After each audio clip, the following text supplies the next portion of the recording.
Welcome to the Successful Nonprofits Podcast. I'm your host, Dolph Goldenberg.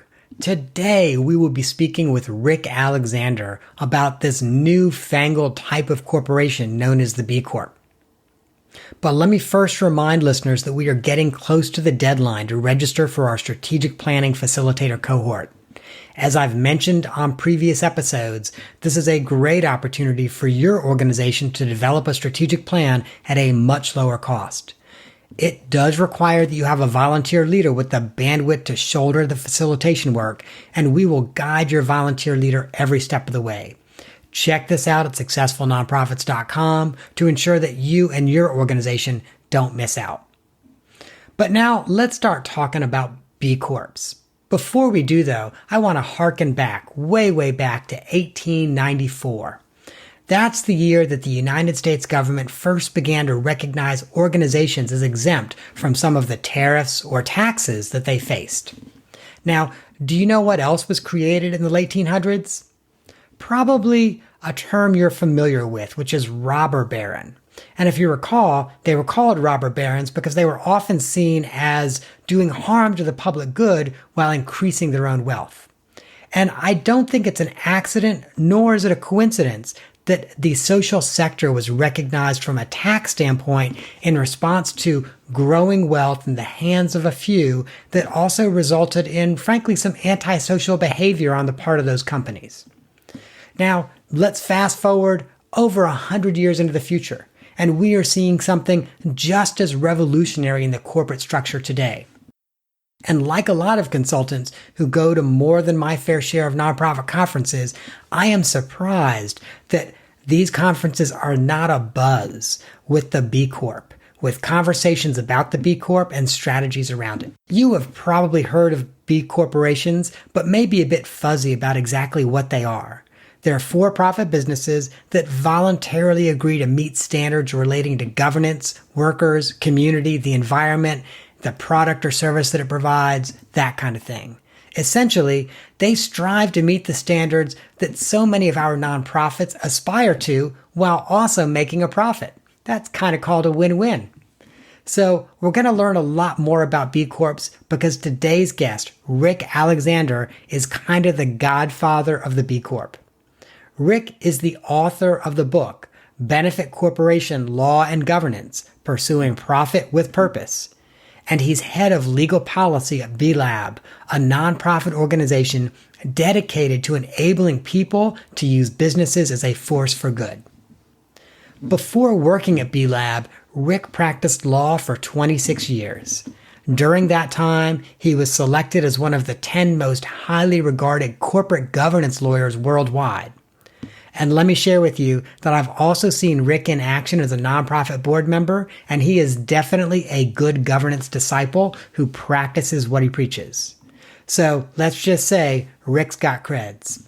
Let's dive in to this conversation with Rick Alexander. Hey, Rick, welcome to the podcast. Thanks, Dolph. Thanks for that great introduction.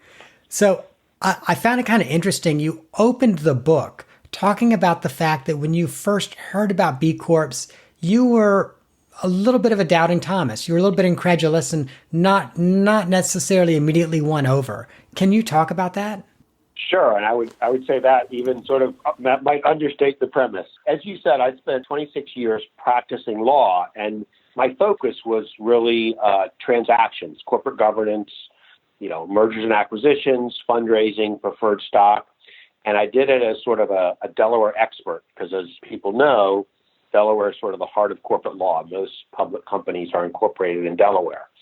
And we really operated under a very simple model where, the purpose of the corporation was to make money, and the directors had a fiduciary duty to their shareholders to sort of maximize the return that shareholders got, whether it was over the short term or the long term. And, other issues that the corporation affected, whatever your, political leanings might be, should be taken care of by government regulation and things like that. So it wasn't the company's or the director's job to worry about the environment. They just had to follow the environmental laws, and it was the responsibility of the government to think about those externalities. as economists would say. So when B-Lab came to Delaware and sort of promoted this new sort of law, the benefit corporation law, in the early 2010s, I was on the bar group that maintained the Delaware corporate statute, and we just thought it was kind of cute and crunchy, but not something for a serious corporate law jurisdiction like Delaware. So we just want to set them on their way. But B-Lab was persistent, and they came back. And I ended up being the person in Delaware who was really tasked with looking harder. Actually, our governor, Jack Markell at the time, was very interested in the idea. And so as I looked into it, and I talked about this in the introduction to the book, I did some research and some thinking, and eventually it occurred to me that, maybe the way I'd always been thinking about corporate law wasn't the only way, and perhaps not even the best way. Interesting. And can you share a little bit more about your thinking and why you ended up feeling that way? Yeah. So, I think the logic of the traditional corporation, this idea of shareholder primacy, that directors are fiduciaries to the shareholders and they run the corporation for their benefit, is one that came out of an era where people were worried in the early 20th century that as corporations became sort of more broadly owned and there was more and more public ownership of companies, so that it wasn't sort of owner-operators, but they were worried that the managers would sort of run away with all the assets and just sort of run the corporation for their own benefit. And so the idea was to protect shareholders from that risk, protect their capital. And while shareholder primacy might be a good mechanism for that, you just have to sort of look around the world to see that there are a lot of negative effects, because it's corporate activity that's behind, a lot of the carbon that's generated, a lot of food insecurity issues, a lot of inequality.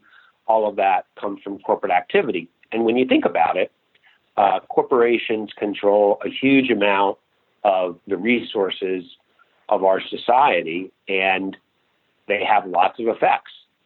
And so the financial performance is just one effect.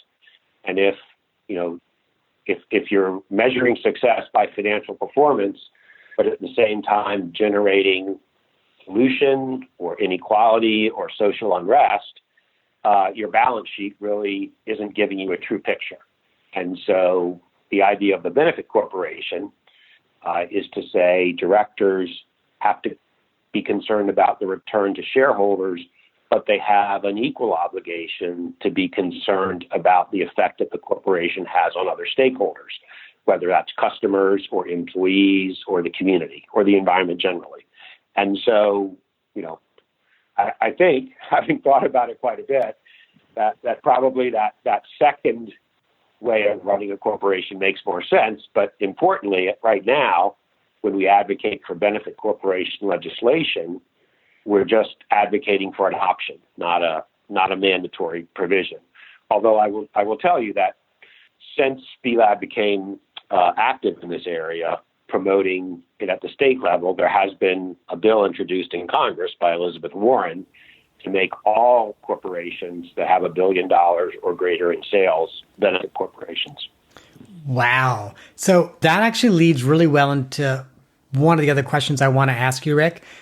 But before I do, let me say, one of the things I love about having a podcast is that I get to ask really smart people stupid questions sometimes. So I apologize because some of these are going to seem like stupid questions because neither myself nor my listeners really have waded deep into the river of Benefit Corp. So, for someone who has waded in like you have, it might feel like these are really shallow questions. So I will just put that out there up front. Short of, for example, Congress passing legislation requiring that all corporations that are $1 billion or more be B-corps, what's the carrot? What's in it for corporations to decide to either become or start as a B-corp? I think what I should do is maybe step back on just a little terminology to help everybody make some distinctions, because there's a lot of B's flying around. So, as you said, I work for a nonprofit called B-Lab, and B-Lab's goal is to create tools and paths for-profit companies to be a force for good in the world, to have positive impact on society and the environment. And their probably marquee product is something called a B-corp. And that's not the legal form that you and I have been talking about. A B-corp is a certification of a corporation. So if you think about something like fair trade or organic, which is a certification for a product, B-corp is a certification for an entire company.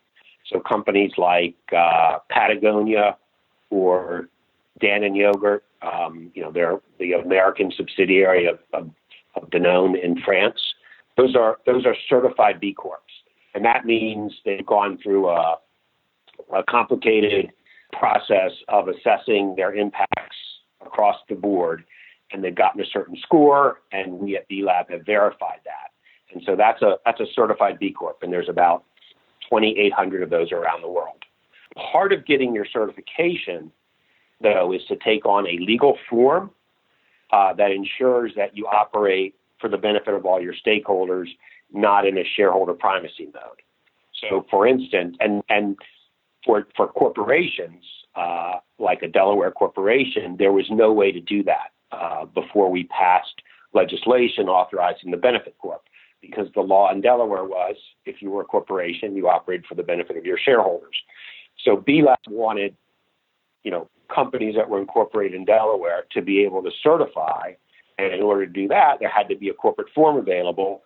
And so they lobbied for this law, and it's now been passed in Delaware and about 35 other states in the United States, and also in a couple other countries, in Italy and in Colombia in South America. And we're working around the world to pass that law. So those are there's B-Lab, the organization, there's B-corp, the certification, and then there's Benefit Corp, which is the legal form. And one other thing I'll say is that the legal form has sort of taken on a life of its own, because there are many more Benefit Corps now than there are B-corps. Lots of companies who, can't or don't want to use our certification are nevertheless using the law. And then to get to your question of the carrot, why would a company want to be a Benefit Corp? What's in it for them? For some companies, the motivating factor might be they want to earn our certification. But for lots of other companies, they might say, well, this is just a better way to operate. I'm an entrepreneur.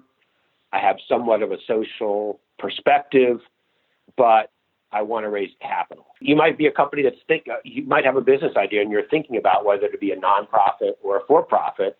And you might say, well, I want to be a for-profit, but I don't want to have that obligation to maximize the return to all my shareholders. I want to give them a return, but not a maximized return. And so for the entrepreneur, there's the ability to raise capital without having these absolute value maximization obligations. Also, it can be very exciting to the workforce. A lot of the companies that we work with will tell us that more important than the message to consumers is the message to their workers, especially the millennial workforce, who care about purpose as much as their paycheck. But there is also the consumer-facing piece, and there's also the ability to sort of engender trust with people in your network, whether they're customers or suppliers or jurisdictions. There's a company, a good example of this is a for-profit educational company called Laurie Education that went public as a certified B Corp and a Delaware Benefit Corp. And, that's an industry that doesn't have the best reputation. And they were trying to sort of address that. And one of the things that was important to them was often when they were, competing for charters in different jurisdictions, they were competing with nonprofits. And they wanted to be able to say to the jurisdiction, although we're a for-profit entity, we're allowed to consider the interests of our students and the communities where we locate as importantly as we think about our shareholders. And it's funny because as I think about benefit corps, and thank you throughout the podcast now, when I'm talking about the legal structure, I'll say benefit corp. But as I think about benefit corp, and as I think about how that might apply for listeners who are primarily interested in the nonprofit sector, I do actually think about benefit corp as a possible structure for what we've traditionally thought of as nonprofits. So I find it interesting that one of the carrots is it might help companies that are in fields where their primary competitors will be nonprofits. There's that. I'll also say that there's a little bit of activity out there with some forms. So if you have a nonprofit and you want to spin off or operate a business that's going to be more on the for-profit side and you want to raise some capital, you might use a benefit corp to do that. And that way your intellectual property and raise some money, and to people who expect a return, but they may be impact investors who care about the social issue as much as the return, and you're able to then operate that company as a benefit corporation so that, again, you can provide a fair return, but not a maximized return. When you said they're impact investors, I was going to ask, does that mean they're okay with a slightly lower or even much lower return than what they'd get somewhere else? And it sounds like they are. Well, I would say that in the world of impact investing, there are full return impact investors, and then there are those who are not so full return, and it's a spectrum. So if you have to think of the glass as half full or half empty, what percentage of the glass is full return impact investors and what percentage of the glass is not full impact return? I think that question really depends on your denominator. In other words, the biggest measure of impact returns will say that there's something like $6 trillion in the U.S., which is about 1/6 of investing money out there. But that includes everything that's in any sort of screened portfolio. So, if you buy the Fidelity portfolio that screens out alcohol and tobacco and firearms, that would count. And I think if you have a narrower definition of impact, then you're probably going to have a higher percentage who really care about impact as much as return. I mean, there are some people who impact almost as a tool for return. So you see some of the big private equity houses like TPG or Bain, TPG getting together with Bono and, putting together a huge fund. And they think of this as, an economic opportunity. They look at, the opportunity for renewables. They look at the opportunity to bring, business tools to the developing world. And they say, this is there's no trade-offs here. It's all win-win. And so that's one type of impact investing. But then there are really people who just say, think of maybe an endowment that wants to, invest their money, but also they want their investing side to have as much impact as their grant side. They might be more interested in a true impact investment that trades off return. So for a nonprofit that is interested in maybe spinning off a business and spinning it off as a benefit corp, what types of professionals should they be having conversations with to determine if it's right for them? There's just the legal complexity of making sure you have whatever controls are in place to separate the businesses, because they'll end up being a lot of shared services, and you have to make sure that you're not using the grants and the tax exempt money for your business. I think it's largely legal. I mean, obviously there's going to be business questions that'll be different for every business, but I think getting it right legally. I will say that at B-Lab, this isn't a great story, but at B-Lab, we did this. The business ended up not working, but I don't think it was that complicated in terms of the structuring. I mean, we had an experienced lawyer help us with those issues. We put some IP into a media company, and we've since raised some money and was not that successful. We've since rolled it in. It's a nice online property, Be the Change Media, but it didn't become what we were hoping it would become. But it did suggest to me that it's not that complicated. Are there many nonprofits across the country that currently have a benefit corp that they run? I don't know the numbers. I hear people talk about it, but I don't I don't know how far along all these things are. A lot of this is pretty new and there's a lot of discussion, but I just don't know how many people have actually done it. Are there any like stellar success stories that B-Lab points to when they talk to nonprofits and say, look at what this organization did and the benefit that it's had? Not in the hybrid space. I can't think of anything. All right, totally fair.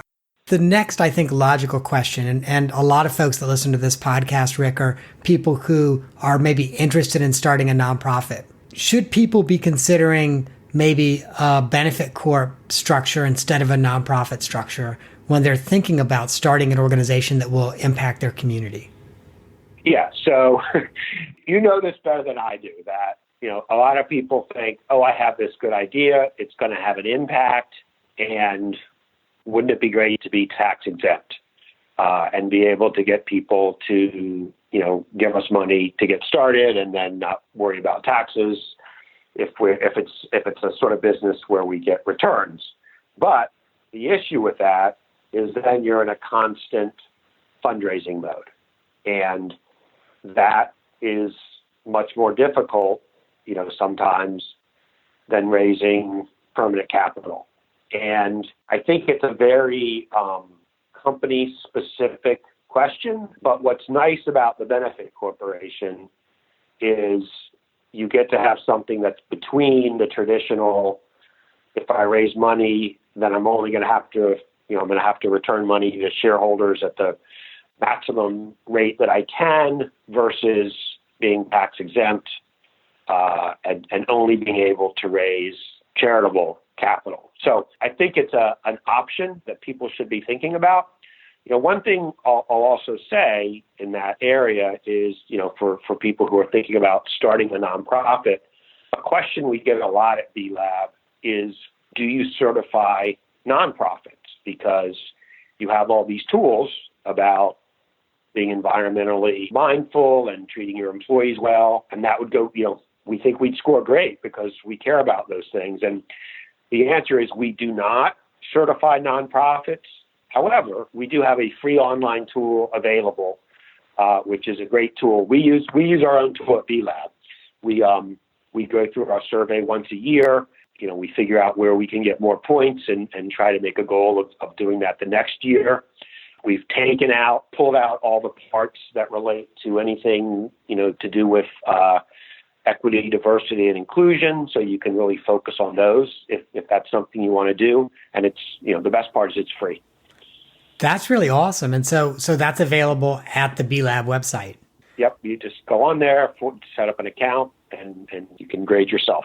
That is super cool. So I will make sure that we link to that as well in the show notes, because admittedly, that was one of the other, again, I promised to ask you, you a smart person, some stupid questions. That was one of my questions. So thank you. Another question that I know that I wanted to ask you, and this again is just my own ignorance. The entire benefit corp structure is really a relatively new concept for me. When you talk about the impact investors, are foundations able to be impact investors in benefit corps? So you have to talk to your tax lawyer. I'll say that. There's been some back and forth about whether you can, invest your corpus, for reasons other than return.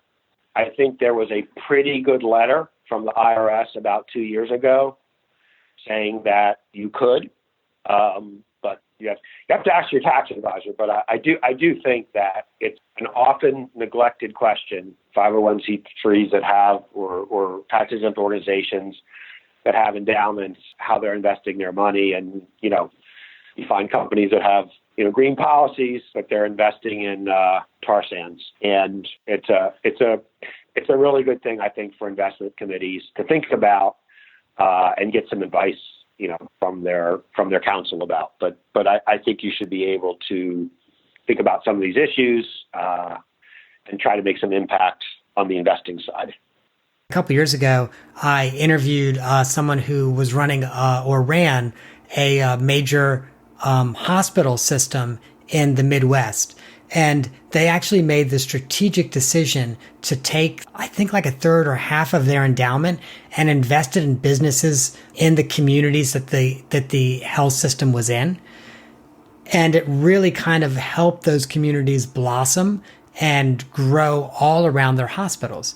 At the time when I first heard it, I was like, wow, that is revolutionary. To take a piece of your endowment and say, instead of investing in Philip Morris, we're going to invest in the well-being and health of our community around us.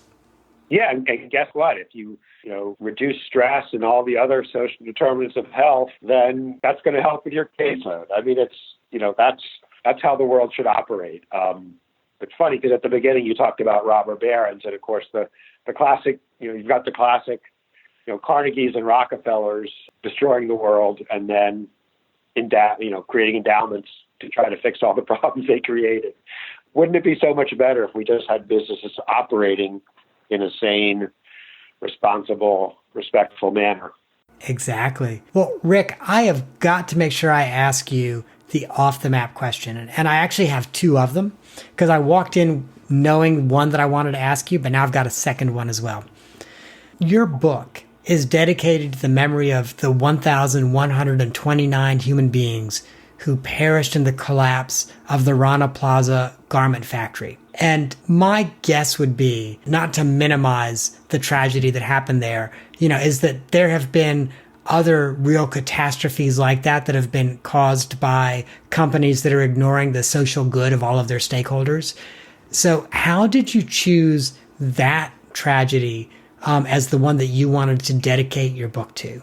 A lot of different things go into that. Obviously, the list could go on forever. I thought it was poignant in the sense that so many garments purchased here in the United States in a very competitive industry where, price point is everything to many people.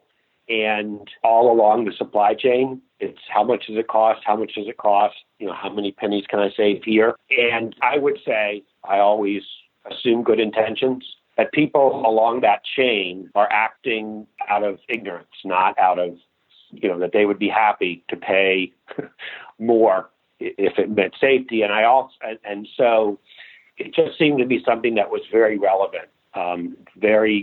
That tragedy was very unnecessary, very driven by a profit motive, and very addressable if there was more awareness and more tools in our toolbox. Also, separately, it's poignant in the sense that, in the United States, we always talk about the Triangle Shirtwaist Factory tragedy, which was something similar, but happened 100 years ago and, would probably never happen now. And so, again, this is something we can address, and we have addressed, in the United States closer to home, and we should just, be finding tools to address that around the world. Definitely makes sense. My second off-the-map question for you. When I first picked up the copy of your book, I was confused by the title. And so at the very top, and I'll have to post a picture of this in the show notes, but at the very top, it says Benefit Corporation Law and Governance. And then in the center, in a beautiful blue box outlined in white and gray and blue-green, it says Pursuing Profit with Purpose. And so when you and I first got on Skype today, I had to say, well, when I talk about your book, is the title Pursuing Profit with Purpose, and then the subtitle Benefit Corporation Law and Governance? Or is it the other way around?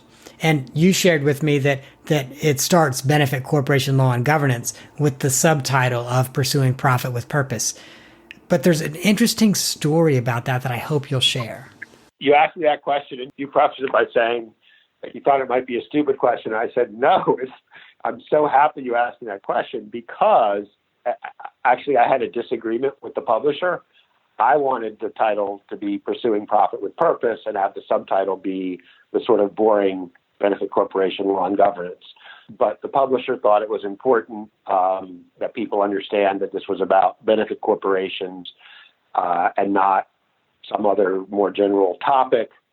And so they pushed me to go the other way, and I relented. But when it came time to sort of design the cover, I sort of pushed for a cover that made it somewhat ambiguous and made the subtitle almost as prominent as the title. And so it was very intentional that you would be confused. Well, and I have to share with you then the work that you did with the publisher in making that subtitle very prominent worked. And I also have to share with you that the cover is such that it's a book that I would pick up because I go, oh, Pursuing Profit with Purpose. That interests me. But a title, if it was only Benefit Corporation Law and Governance, I would think, I'm not up for that. Just not up for going to sleep every time I pick this book up. Yeah, so it's funny because you achieved your purpose in that this is 100% as a non-lawyer, a book I would pick up. It was drafted, from my perspective, to be interesting, not just to lawyers, but to really anybody who's interested in the relationship between business and positive impact. And I have to say, as a non-lawyer, it is absolutely drafted in a manner that those of us that have no formal legal training or no legal training at all absolutely would enjoy this book. Yeah, that's nice to hear. So, Rick, it has been amazing talking with you today, and I have such admiration for the work you're doing, and also, just to be quite frank, for the person that you are. I know you from outside of the podcast, and as I was reading the book, I could literally hear your voice, and the person that you are really comes through in this book. I want to make sure that listeners can find you, and so your website is frederickalexander.net. That's right, listeners. It's Frederick, not Rick. We've been informal today by calling him Rick, but go to frederickalexander.net to get to his website. Now, you can buy Rick's book, Benefit Corporation Law and Governance, Pursuing Profit with Passion, from his website or at Amazon.com. Now, at his site, you can also check out Rick's blog and Benefit Corporation news that's out there as well. Finally, if you want to catch up with Rick at the day job, you can find more at benefitcorporation.net. That site has a directory of B corporations that I found very interesting. And also do not forget, and we're going to link to this as a nonprofit, if you want to take the quiz and see how you score and see how you need to improve to be similar to a benefit corporation, you can do that at the website as well. Hey, Rick, thank you so much for coming on the podcast. Terrific. Thanks, Dolph. This has been great. If you were checking your 401k to see if you have any benefit corporations in the mix, good work and keep on doing that. And always remember that when you're done checking your portfolio, you can find Rick's contact information at our show notes, successfulnonprofits.com. I would love to hear from listeners about this show. I know that it's sort of tangentially related to the nonprofit sector because we're talking about really a corporate structure that is good for society. And we're also talking about the possibility of some opportunities for nonprofits to start benefit corporations. But again, I would love to get your feedback on this. Tweet at me, call, send an email that I can share on the air. I just really want to hear what you have to think about benefit corporations. That is our show for the week, dear listeners. I hope you have gained some insight to help your nonprofit thrive in a competitive environment.